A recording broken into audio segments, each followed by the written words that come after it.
নিরামিষ রান্নার কথা ভাবলেই প্রথমে যেটা মাথায় আসে সেটা হলো পনির। আর এই পনিরের সাথে যদি একটু কাবলি ছোলা দিয়ে একদম অনুষ্ঠান বাড়ির স্টাইলে নিরামিষভাবে কাবলি ছোলা পনির বানানো যায়, তাহলে কিন্তু প্রত্যেকে খাবার পর প্রশংসা করতে বাধ্য হবে। নমস্কার বন্ধুরা, আমি সাবিত্রী। ভিল স্টোরি চ্যানেলে সবাইকে স্বাগত জানিয়ে আজকে রান্নাটা শুরু করছি।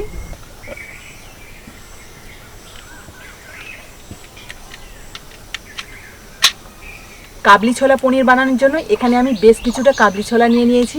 আর এই কাবলি ছোলাগুলোকে আমি 2 ঘন্টা আগে ভিজিয়ে রেখে তারপর 2টো প্রেসারের সিটি দিয়ে নিয়ে চলে এসেছি, আর জল ছাড়িয়েও নিয়েছি কিন্তু। আর এই ছোলাগুলো দেখো এমনভাবে সিদ্ধ করেছি, গোটাই রয়েছে, কিন্তু এই যে হাত দিয়ে চাপার সঙ্গে সঙ্গে কিন্তু গলে যাচ্ছে। এইভাবেই ছোলাগুলোকে সিদ্ধ করতে হবে। তার সাথে আমি এখানে প্রায় 200 গ্রাম মতো পনির নিয়েছি, আর সেগুলো ছোট ছোট পিসও করেছি। আর এর সাথে দেখো আলুও নিয়েছি বেশ কিছুটা, সেগুলোও আমি একই সাইজের কেটে নিয়েছি পনিরের মতো। আজকের এই কাবলি ছোলার পনিরটা একদম নিরামিষভাবে বানাবো। আর এতে যে মশলাগুলো আমি ব্যবহার করব সেগুলো একটু তোমাদের দেখিয়ে দিই। কিছুটা পরিমাণে আদা কুচি, 2 চামচ পোস্ত, কয়েকটা কাঁচা লঙ্কা, 3টে টমেটো মিডিয়াম সাইজের, আর কিছুটা কাজু বাদাম। এই মশলাগুলো সব একসাথেই আমি পেস্ট করে নেব। তবে তার আগে পোস্ত আর কাজু বাদামটাকে একটুখানি ভিজিয়ে রাখবো। পোস্ত আর কাজু বাদামটা আগে থেকে ভিজিয়ে রাখলে খুব সুন্দরভাবে কিন্তু পেস্টটা হয়ে যায়। পোস্ত আর কাজু বাদামটা একটু ভেজানো থাক। এদিকে আমি উনুন ধরিয়ে নিয়েছি আলু আর পনিরগুলোকে ভেজে নেবো বলে। একটা কড়া বসিয়ে দিলাম। আজকে সম্পূর্ণ রান্নাটা কিন্তু সাদা তেলেই করব, তাই প্রথমেই দিয়ে দিচ্ছি সাদা তেল। তেল গরম হয়ে গেছে, এবার আমি কড়াইতে দিয়ে দিচ্ছি কেটে ধুয়ে রাখা আলু, অল্প একটু নুন আর সামান্য একটু হলুদ গুঁড়ো। ওদিকে আলুগুলো ভাজা হতে থাকুক, আর এদিকে যে পনিরগুলো আমি পিস পিস করে কেটে রেখেছি এগুলোতে লবণ হলুদ মাখিয়ে নেব। 1 চিমটি হলুদ গুঁড়ো, সামান্য একটু নুন, আর সুন্দর একটা কালার আসার জন্য সামান্য একটু কাশ্মীরি লঙ্কার গুঁড়ো দিয়ে দিচ্ছি। ভালো করে সব কিছু মিশিয়ে নিচ্ছি। এদিকে আলুগুলোও ভাজা হয়ে গেল, এবার আমি তুলে নিচ্ছি।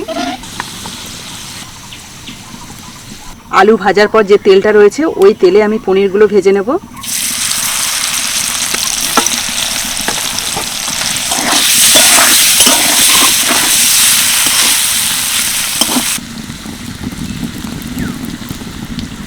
সবগুলো পনির ভেজে তুলে নিলাম। পনির আর আলুটা ভেজে নিয়ে কড়াটা ভালো করে পরিষ্কার করে নিয়েছি। এবার আমি রান্নাটা করব, তার জন্য কড়াইতে দিয়ে দিচ্ছি সাদা তেল। তেলের মধ্যে দিয়ে দিচ্ছি 1/2 চামচ মতো চিনি। এই চিনিটা দিলে কিন্তু খুব সুন্দর একটা কালার আসে। দিয়ে দিচ্ছি 2টো শুকনো লঙ্কা আর একটা তেজপাতা। এবার এই তেলের মধ্যে দিয়ে দিচ্ছি 1 চামচ কাশ্মীরি লঙ্কার গুঁড়ো,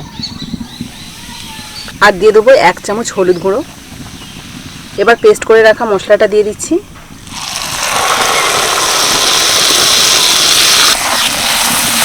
এবার মশলাটাকে ভালো করে কষিয়ে নেব।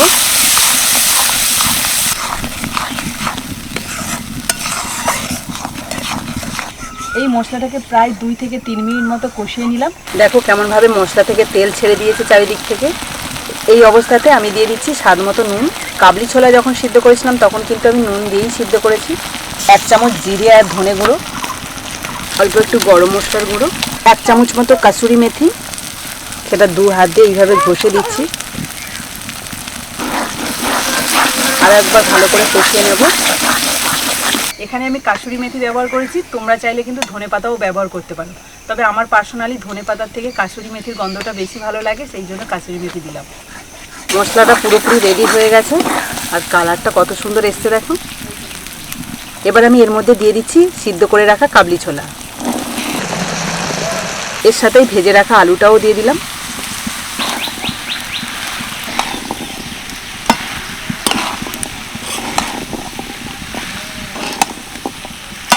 সব কিছু ভালো করে কষিয়ে নিলাম 2 থেকে 3 মিনিট মতো। এবার আমি দিয়ে দেবো জল।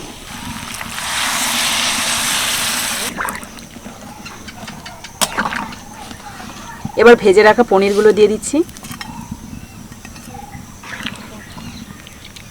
এবার আমি 5 থেকে 7 মিনিট মতো তরকারিটা ফুটিয়ে নেব। Johnny, yes, Papa. Eating sugar, no, Papa. Telling rice, no, Papa. Banana, ha, ha, ha.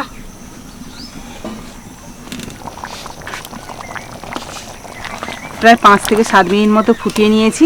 তরকারিটা দেখো একদম ঘন হয়ে গেছে। এবার এর মধ্যে দিয়ে দিচ্ছি 1 চামচ মতো চিনি।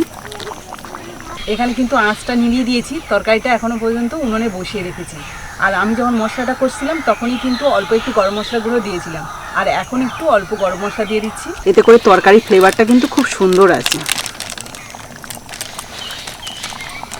আর ওপর থেকে দিয়ে দিচ্ছি সামান্য একটু ধনেপাতা কুচি। এটা অপশনাল, দিতে পারো নাও দিতে পারো, কারণ কাসুরি মেথি দেওয়া আছে মানে ওর গন্ধটাই দারুণ লাগবে। তবু আমার কাছে ছিল বলে একটু দিয়ে দিলাম। আর এটা যেহেতু নিরামিষ তরকারি, সেই জন্য আমি 1 চামচ মতো সবশেষে ঘি দিয়ে দিলাম। তো দেখো কত সহজে আমি নিরামিষ কাবলি ছোলা দিয়ে পনির রান্না করলাম। দেখতে কিন্তু একদম অনুষ্ঠান বাড়ির মতো হয়েছে। তো চলো এবার আমি একটা পাত্রে নামিয়ে নিই। নামানোর পর অল্প করে একটু বাটিতে নিয়ে নিয়েছি। এবার তোমাদের একটু খেয়ে বলবো এর স্বাদটা কেমন হয়েছে। এই কাবলি ছোলা পনির রেসিপিটা এত সুন্দর দেখতে হয়েছে, যে দেখবে তার কিন্তু খেতে ইচ্ছে করবে।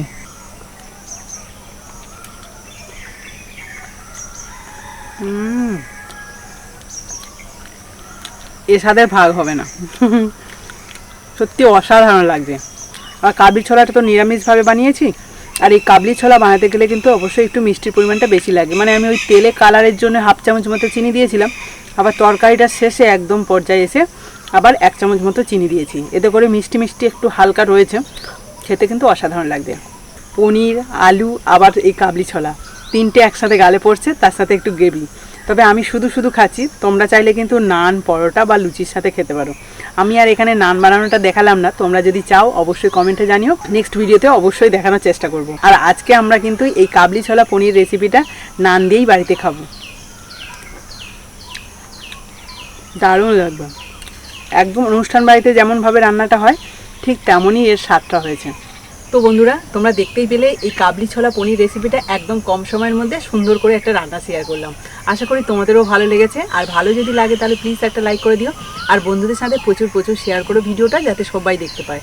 তো আজকের মতো টাটা, পরের দিন আসবো আবার একটা নতুন ভিডিও নিয়ে। ততক্ষণে ভালো থেকো, সুস্থ থেকো। আর একবার হলেও কিন্তু বাড়িতে এইভাবে পনির আর কাবলি ছোলা রান্না করে দেখো, আর অবশ্যই কমেন্টে জানিও। দারুণ।